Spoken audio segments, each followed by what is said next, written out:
you very much, Anika and Nicole, for inviting me today. And thank you, all of you, for being here. Just give me a second to start the sharing of my own screen and slides, and then we will get started.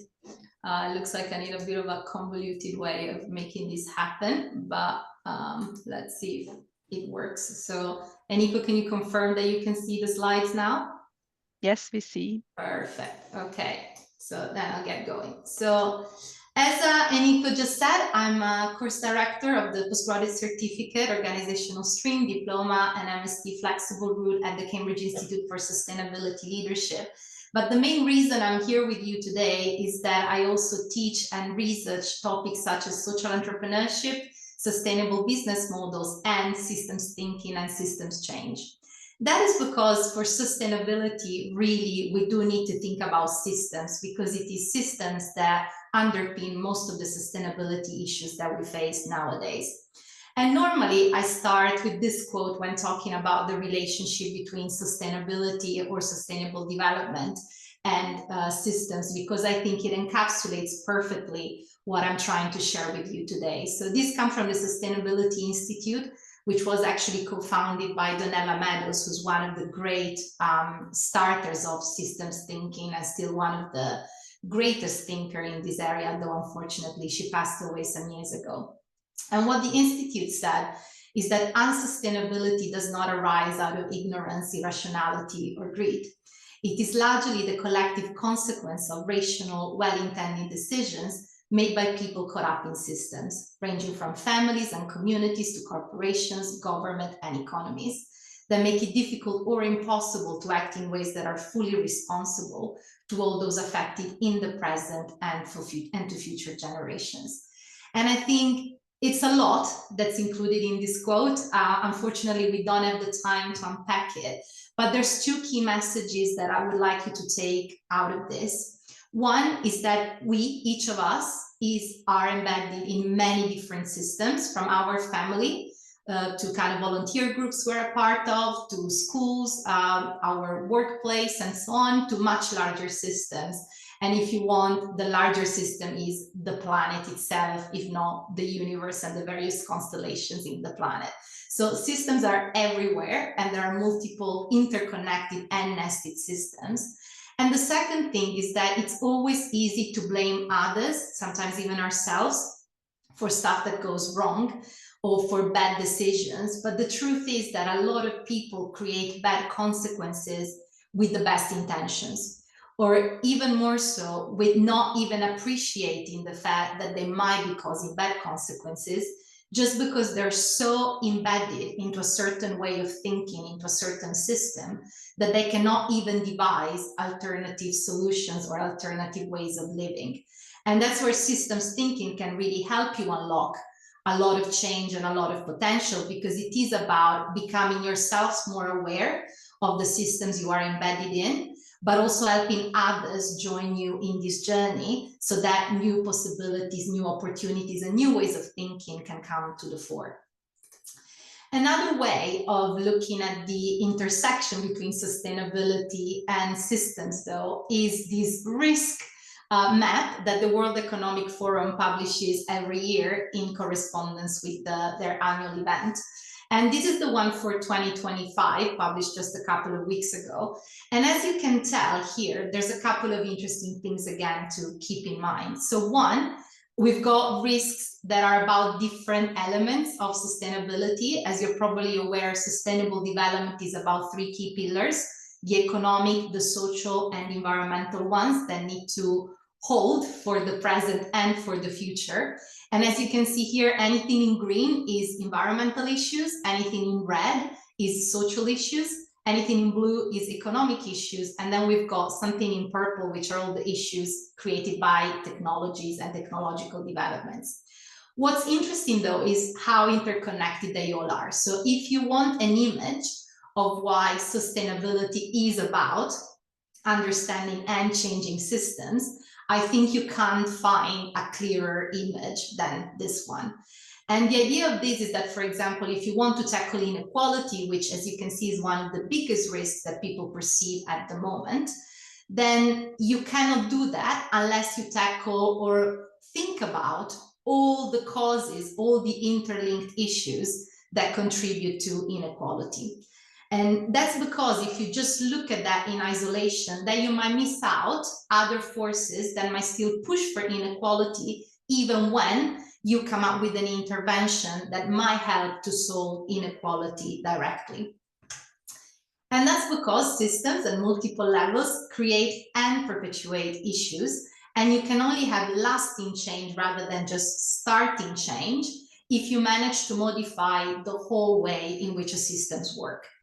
And why is that? That is because, again, if the system doesn't change, if the rules, the norms, the structures underpinning a system are not affected by the change intervention that you're planning or you're enacting, the system will bounce back, because every system is set up to achieve a certain goal and it achieves that well. So if we think about sustainability, the current systems that we're embedded in have a clear problem, which is they are geared towards constant growth. And we know there's issues with constant growth in a planet with limited resources, but they're also geared often towards profit maximization rather than just profitability, and profit maximization at all costs. And that's also what they're achieving, but they're achieving it at the cost of the social and environmental pillar of sustainable development. But before we dive into systems change, I think it's good to share with you how we define a system to make sure we're all on the same page. And you can interpret a system as a set of interconnected elements that operate as a single unit according to specific rules. And as I just said, all these rules, all these components are meant to achieve something. And normally, systems are pretty good at achieving what they're set up to do. But you shouldn't always feel overwhelmed by the idea that you're looking at a system, because there's many different types of systems. And I think here on the slide, I put two categorizations that normally help to understand where you can place yourself as an agent of systems change. So on the one hand, we've got a categorization that sees systems as either simple, complicated, or complex. And I use here the example of cars as a metaphor to help you see in more concrete terms what I mean with this. So simple systems are simple where we always know if we have A and B as starting variables, that C is going to happen. So here I put a gearbox because the idea there is that if you are the driver, and if you put gear 1 through the gearbox, then the engine will operate in a certain way and the car will go at a certain speed. And you can predict that. Then we move on to complicated systems. And complicated systems are those where you still can know the final outcome if you know all the starting variables. But there you might have so many starting variables that actually it needs quite some calculations to figure out the final outcome. And that could be if you look at the car as a whole. So again, you can know all the components of a car. If you know all the components of a car, you can predict how it's going to work. And if it stops working the way you expect, you can find where the problem originates relatively easily. But it might be not that easy for someone who's not an expert in mechanics or engineering to figure that all out. So here you've got a system that you can still understand, but you need some special knowledge to understand and change it. And then finally, we enter complex systems, and those are the problematic systems for sustainability and the ones that I think all of those of you who are in the call want to change. And that's because complex systems are all the systems that involve people. So those are the systems where even if you know all the starting variables, you won't know what the outcome is, because there's too much unpredictability. And the unpredictability comes to the fore when you've got individual or collective behaviors in the mix. So here is the example of traffic jams. So even if you know how many cars are likely to be on the road, and even if you know how many people need to go from A to B, or if you know how much the capacity of a certain highway or set of streets is, it will be hard to predict exactly what will happen with traffic jams because, for example, someone might fall asleep while they're driving and have an accident, and that will change the conditions. or someone will be a terrible driver and keep changing lanes, and that will also worsen the traffic jam, whatever you do. Or some workplaces might all decide that on Fridays people can work from home, and then all of a sudden a road that's always congested, it's not congested anymore. And it's because of this unpredictability that it is really difficult to change complex systems, because you never have the full control about what's going to happen. Similarly, I think it's important to remind ourselves that systems exist at different levels. So, as I said before, we are parts of families of local volunteer groups. You could see them as micro-level systems. We're also part of sometimes multinational organizations. We're part of countries. We're part of regional entities, or in the case of Switzerland, for example, we're parts of cantons. And cantons would be meso-level systems. And then you've got the bigger systems. Then you've got the planet. You've got global supply chains. You've got international organizations. And then we start talking about macro-level systems. And one mistake that a lot of people do and almost makes us feel powerless is this idea that when we talk about systems change, it has to be the global system that changes or that we drive towards change. That doesn't have to be the case, because, as I said, all systems that underpin our planet and sustainable development are interconnected. So it is perfectly possible to start change at the micro level within your own sphere of influence. And if you manage to drive that change successfully with what you can achieve, then that might trigger further changes into the interconnected or nested systems that your system interrelates with and interfaces with. So this is kind of to give you some idea of you have power to drive change no matter where you are, no matter what your role is or what your resources are, but you need to be realistic about what is the system that you can change. And then together with others, you can think about, okay, if this is the micro level change I can trigger, how can I then make sure that there are ripple effects in other systems as well?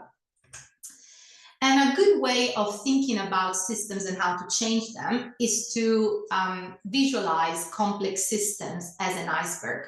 So again, iceberg model is something that Donella Meadows brought to the fore. There's a lot we need to thank her for still, almost 40 years after her theories were elaborated. And what I put here is an iceberg model that talks about deforestation in the Amazon, again, to kind of combine the theoretical insights with a bit more practical insights. So if we think that the deforestation of the Amazon, if the Amazon is a complex system for many different ways, then what we see nowadays are the events. So in any system, there's some events that we see on the surface, but those events actually are due to a lot of stuff that happens below the surface. And that's the stuff that we need to change if we want to change the events. So again, in the case of the Amazon deforestation, what we see is that every year the Amazon surface is shrinking. Why is it happening? That's happening because there are historical patterns that are provoking that deforestation that we observe. And these patterns may include the population growth worldwide, which is increasing the demand for food and wood. We can see that as growing in illegal logging. Again, we're going to look at the reasons why there's a growing illegal logging in the Amazon. And we can also see there's a growing business demand for the products that come from the Amazon. And so it's this growth of all these different things over time that produces the events that we see. But if we keep going farther to try and understand what goes on, we're going to hit the structure of the Amazon as a system and the systems that interconnect with it.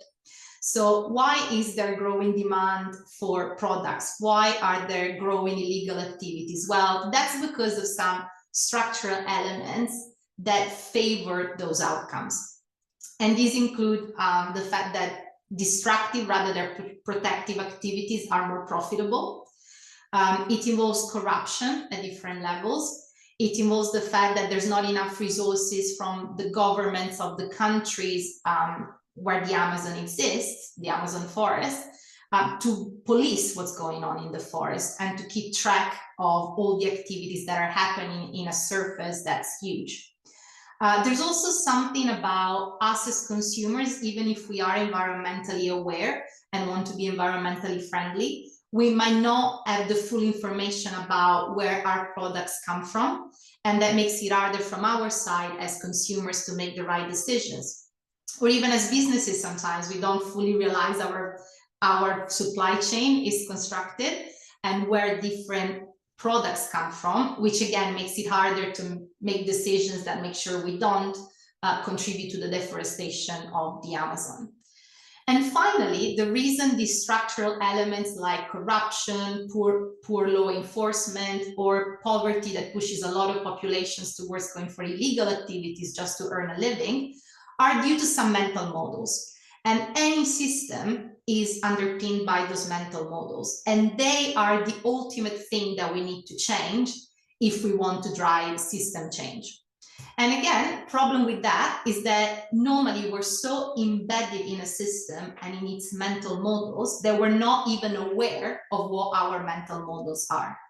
So for example, sticking to this example, there's some mental models like short-termism that are not universal truths. It's not always that the economy requires short-termism to function. It's since neoliberalist thinking of the last century that we have certain ideas in terms of how markets should function or what the role of the economy is. Similarly, the idea that only the strongest survive and deserve to survive comes from Darwin's theories, sometimes badly reinterpreted in economic or social terms rather than being just applied to biology. So that's why it's fundamental to start with some self-reflection when wanting to drive system change, because it is these mental models that create biases and limitations in our thinking that we're not even aware of, but that underpin a lot of the current polarizations around the world, and also again underpin a lot of those well-intended choices that actually have a lot of negative or unintended consequences. And to give you a practical example of why these structures and mental models that need to change, I thought about sharing with you something about the food system, because this is something we all know about. We all know there's a lot of problems with food. There's a lot of waste. There's some people who are obese, while some other people are malnourished around the world. We know that also the logistics create a lot of carbon emissions because we produce things far away and then consume them in completely different places. We know that there's, again, carbon emissions due to what we consume, for example, meat rather than vegetable-based products. And again, a lot of people think just about the events or the patterns, but actually, until we sort out some of the problems, some of the root causes of the problem, there's very little that can be done. And what I put here on the left are two key structural issues. I put in the picture of a desert because in a lot of places, including, for example, the United States, there are what we call food deserts. So there are areas where people literally cannot go and find fruit and vegetables, or they cannot afford the fruit and vegetables that they can find. And I've experienced that myself when I lived in California for a few months, some years ago, where eating at McDonald's an entire meal would be cheaper than buying an apple at a supermarket. And when you live in such a place, can you really blame the individual for eating at McDonald's? Definitely not. There's something that needs to happen there. And for example, there are a lot of organizations and foundations now that are working on this issue. And similarly, if we look at structures, we know that 45% of habitable land is now used for agriculture. That is partially due to the fact that we are a growing population on the planet with nourishing needs, but it's also due to the fact that, again, we've made choices about what to cultivate. We have depleted soil with monocultures, and those are all things that need to be addressed for less land to be needed or for the existing land to be better used. Similarly, there's some mental models about diet that make it really hard to trigger good change when food is involved. One of these things is our idea that we should eat meat every day. That's not true everywhere, but there's definitely countries where meat is a staple of everyday dining. And that's not historically been the case. It is the case that we are omnivores. And again, when people, I think, push too far for going fully vegan, there's a strong risk of a backlash from people that are used to a varied diet. But at the same time, I think we lost sight of the fact that until a few decades ago, for example, in Europe, definitely just in the last century, before that, meat was not that easy to have. Even in royal households, in aristocratic households, it was something special because it was really hard to come by. And therefore, there was no expectation that meat would be on the table every day, while we have it nowadays. And until we switch back to this idea of this is a privilege, not something that we should take for granted, it's going to be hard to change our diet in a happy way that doesn't cause backlash. And similarly, this is a statistic that scares me a lot every time I look at it. And it says that every year, each of us on average wastes 120 kilos of food. And that's not because of, what we waste because we don't like eating something or we buy too much and then it expires. It's also including the fact that some food gets wasted at the supermarket level, some food gets wasted at the supply chain level, because again of all the structural issues and mental models that we have. But again, until waste becomes something that we cannot afford, that we do not want to have, as again, it was the case until a few decades ago, when there wasn't enough to waste, then it's going to be hard to tackle all of the other stuff. And so what I'm mostly here to kind of share is this idea that if you want to drive systems change in a complex system, you need to move away of our usual way of thinking, which is the linear type of thinking, and enter what we call systems thinking. Because the linear thinking would say, okay, there's a problem, for example, with the food system. We need to reduce carbon emissions. Okay, ways to reduce carbon emissions: eat less meat, or if I'm a company, maybe source from more local producers, or use ships instead of planes to carry the food. And that's all good, and that definitely should all be done. But the reality is it's going to remain a drop in the ocean unless it starts to tackle the structural and the mental models issue. And to do that, you cannot just invest everything into one solution, but need to think about multiple sources of the problem and multiple experiments to A, tackle those root causes of the problem, and B, tackle the interlinkages. So what I'm showing here on the right of the slide is the fact that, for example, as we've seen, if an industry says, okay, we will reduce carbon emissions, so for example, we will reduce carbon emissions by asking people to travel less, or we will reduce carbon emissions by increasing the price of our products because we're investing in research and development to develop more environmentally friendly products, then consumers become unhappy. And if consumers become unhappy, then they might do choices that actually render those initiatives useless. What's a better way of doing it is, okay, yes, I'm a company, I'm a person, and I've got all these ways to directly reduce my carbon emissions, and I'm going to deploy them. But then I'm also going to think about how can I help to change policies so that also others are incentivized to do the same. How can I talk to people who are negatively affected by this choice to make sure they understand it and to make sure they come on board, maybe ideally finding some win-win situations for all of us. And that's only by looking at these other things that can be done that then what I do as an individual or as an organization can have ripple effects instead of creating backlashes, as we're seeing in a lot of cases nowadays. And there's in particular 4 key strategies that we know work well when it comes to creating coalitions and driving change at the structural or mental models level of a system. The first one is engaging stakeholders. So for example, I really like the work that the Johnson Foundation does.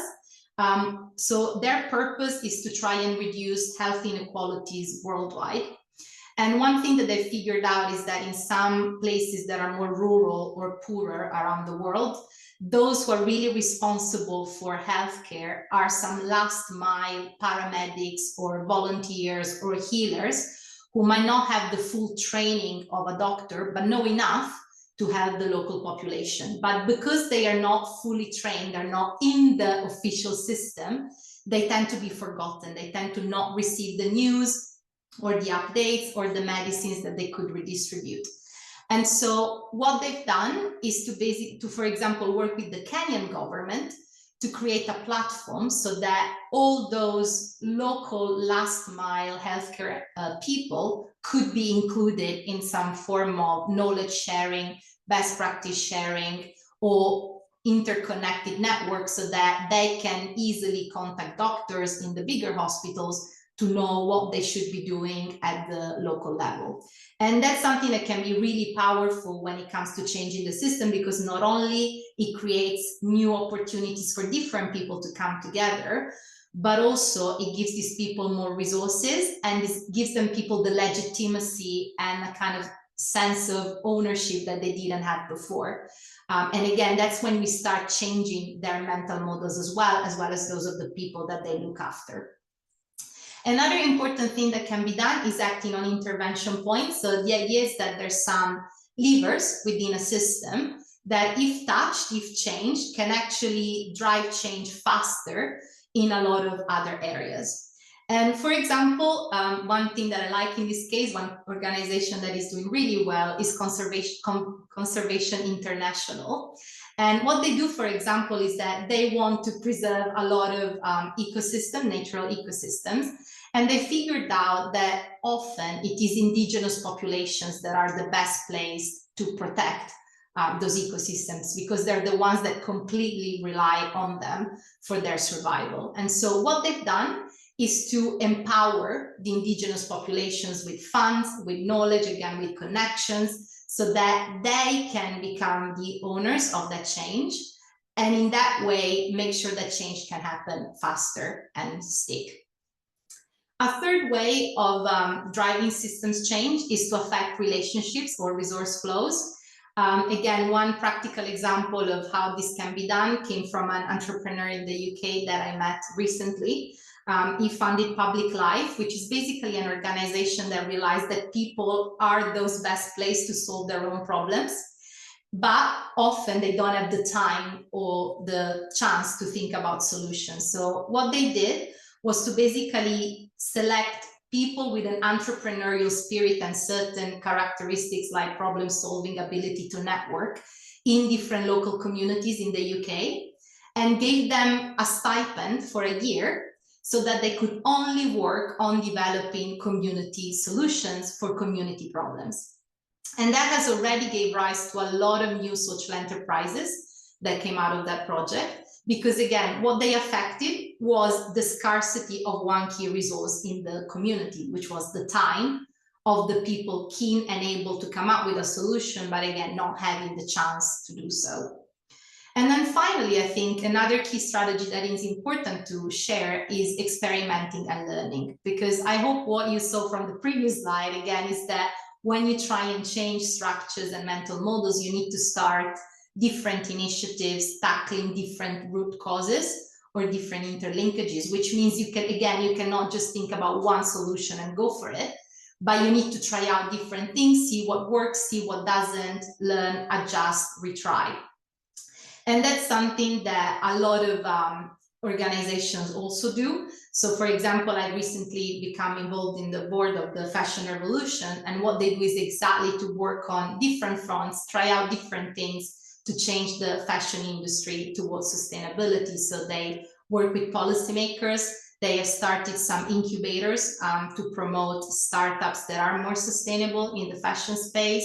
They've launched the Fashion Sustainability Index, which kind of calls companies on their transparency in declaring their impacts versus not. And again, it's a cause, they involve people in campaigns at the local level. And it's all things that they're trying and testing to then see which ones are the best ways to kind of drive change faster in the industry.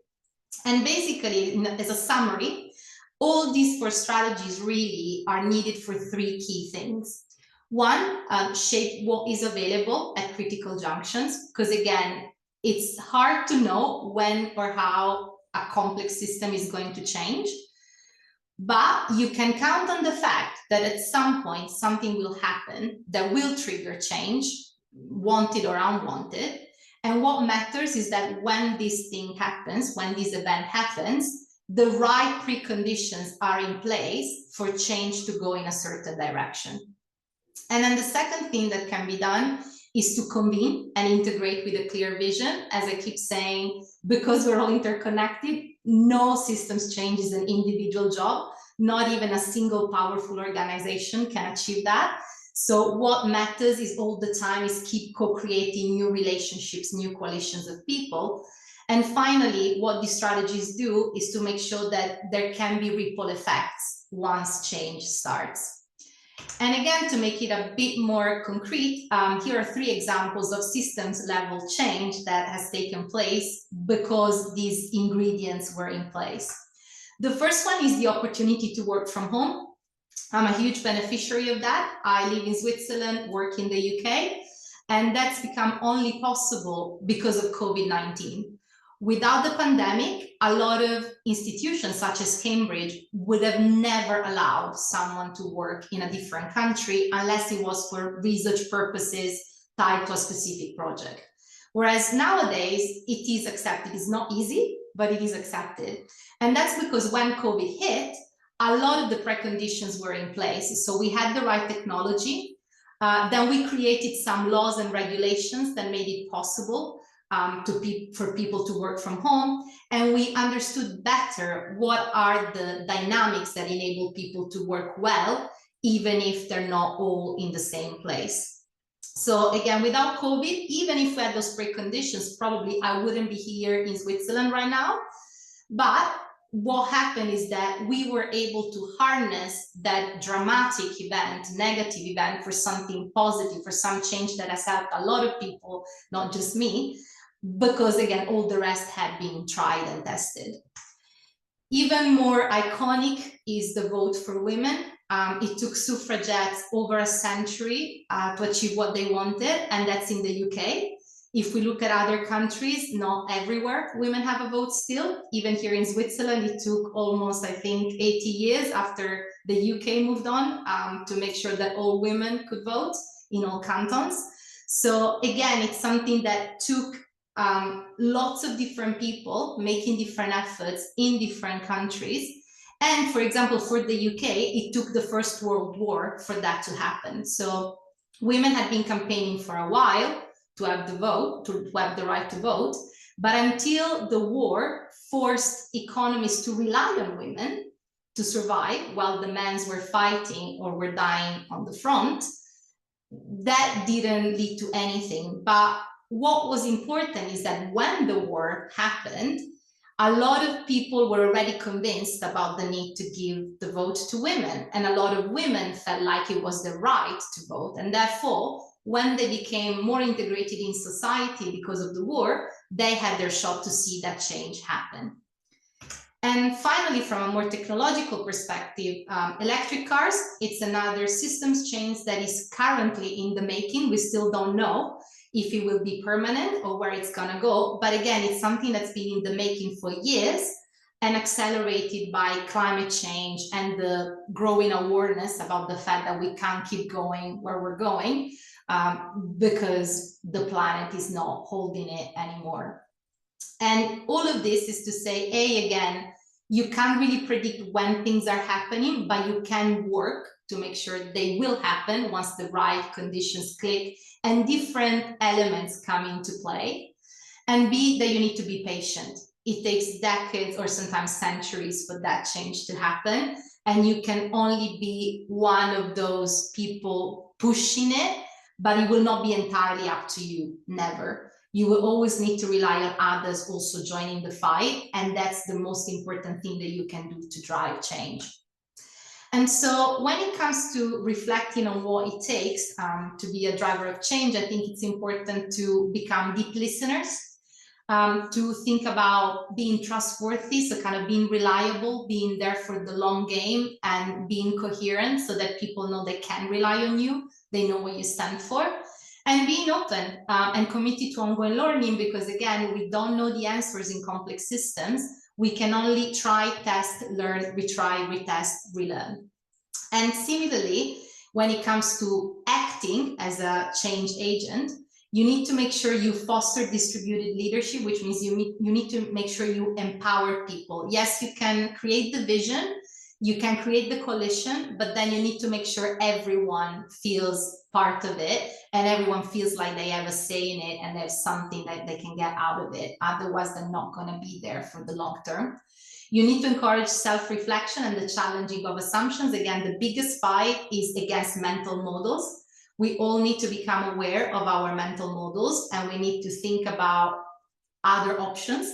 And that normally happens when we get in touch with people who have different mental models, and that alerts us to the fact that the world doesn't just work the way we think it works, but there might be other ways of looking at it. And finally, it's important to keep inquiring about the root causes, because again, it's only by tackling the root causes that we can make sure that change stays. And when it comes to adopting a role in systems, I think, again, you've got 4 key options, 4 key things that you can do to help this movement keep going forward and forward until systems change happens.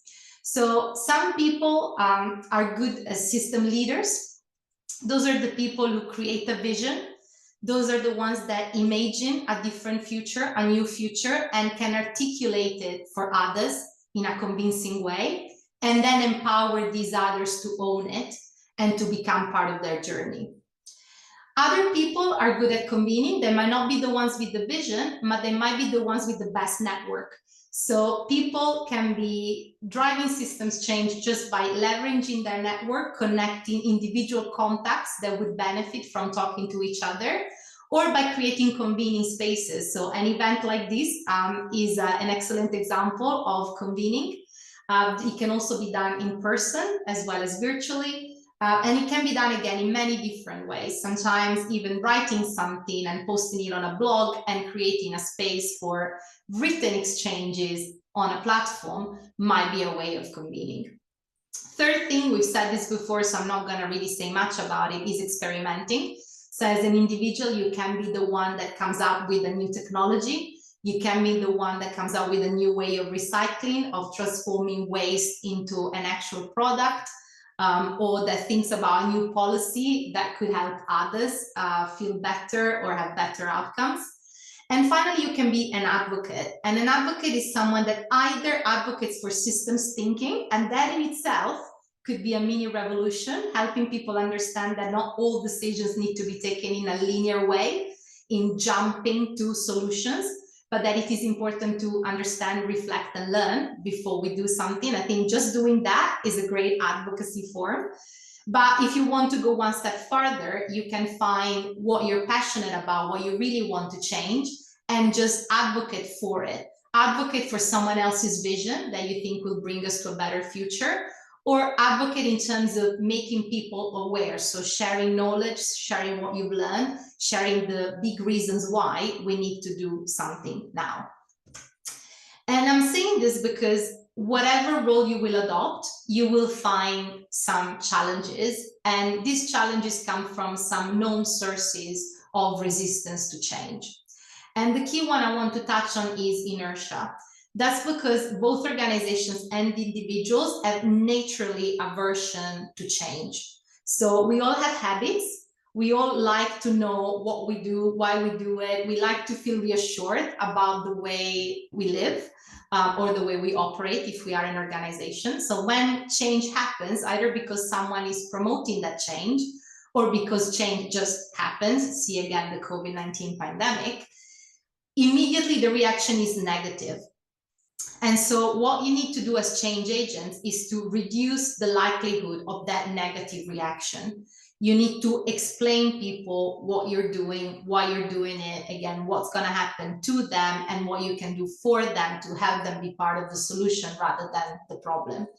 And you also need to be aware of that resistance in terms of understanding where it comes from. So again, it's important to have the humility to understand that change is negative for a lot of people and will make them react negatively to it. So again, you need to work with them to see what can be done rather than just consider that, oh, there's someone who doesn't want to change, or there's someone who likes that the world is falling apart. No, there normally are reasons why people behave or think in a certain way. And you really need to engage with that if you want to drive change.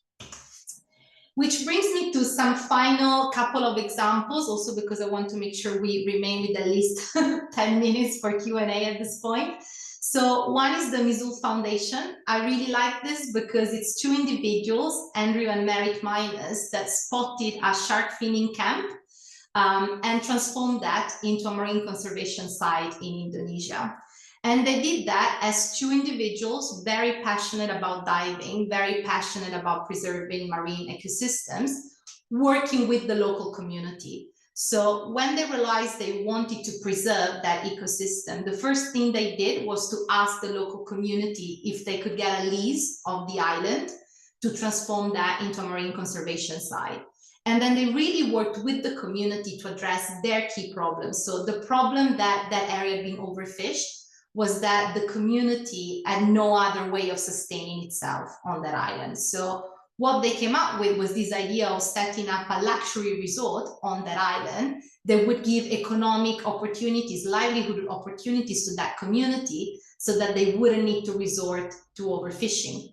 And similarly, they started to employ the local community as rangers so that the community itself as main job has this role of protecting its own island.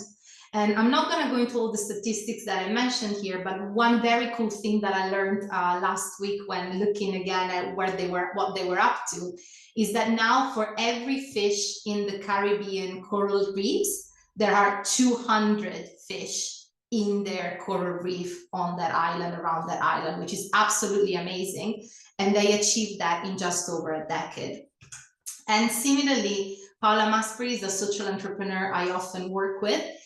She went to Malawi again a bit over 10 years ago and realized that there were a lot of women that had no livelihood, especially those suffering from HIV or having to look after dependents with HIV, really had no way of sustaining themselves. And she wanted to do something about it.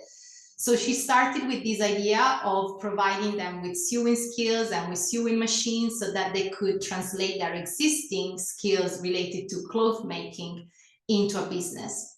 And then from that, she realized she wanted something more permanent that wouldn't constantly rely on charitable donations. So then she created a double structure organization whereby on the one hand, there's a profit maximizing business that sells clothes all over Europe, I believe probably now even beyond Europe. And then she maintained a charity and a business in Malawi so that women, A, can become permanently employed in the business with the skills that they've learned through the charity, but also they can get funding and business training skills from the charity so they can also start supplying other businesses becoming entrepreneurs themselves. And what she did was also, again, with every choice along the way that she could make as the business started to pick up, was always to think about what's the most impactful way of doing this, what's the most impactful way of growing or working with others. So now she makes sure that all their raw fabric comes from Africa. They make sure that they cut the fabric in a way that minimizes waste, and whatever it becomes waste in the production process get transformed into free sanitary pads, which they donate to the local community. She only works with suppliers that share her same ethics and the desire to do impact to communities who need it. And she has this zero waste goal, which she's now realizing through sustainable packaging, again, working with social enterprises, even on the packaging front, working on the design so that the waste keeps getting reduced at the production level, and using only renewable sources whenever possible for energy. So again, a journey of over a decade now, which slowly and with the help of a lot of different communities is creating a lot of positive impact in many places. And so what I would like to leave you with today is that you can be an agent for change, and in some cases you can really go to great lengths. See these two examples that I just shared. What matters is that you find something that you're deeply passionate about and reflect on what you can do about it. What matters is that you accept that you won't know everything and you won't be able to do everything. So you need to keep that humility of keeping on learning, keeping on exploring, and keeping asking help. from others, involving others. And you need to make sure you never give up, because it takes years, if not decades, if not centuries, to get that final victory. But that final victory in a lot of cases has happened. So you can stay strong, you can stay positive, but you need to be in it for the long term. So remember that every little seed helps, and every seed can become a tree, but the right conditions need to be in place, and you need to nurture and cultivate those conditions as well as working on the seed. So thank you very much. I will stop sharing now, and I'm happy to take questions for the last 10 minutes if there's any.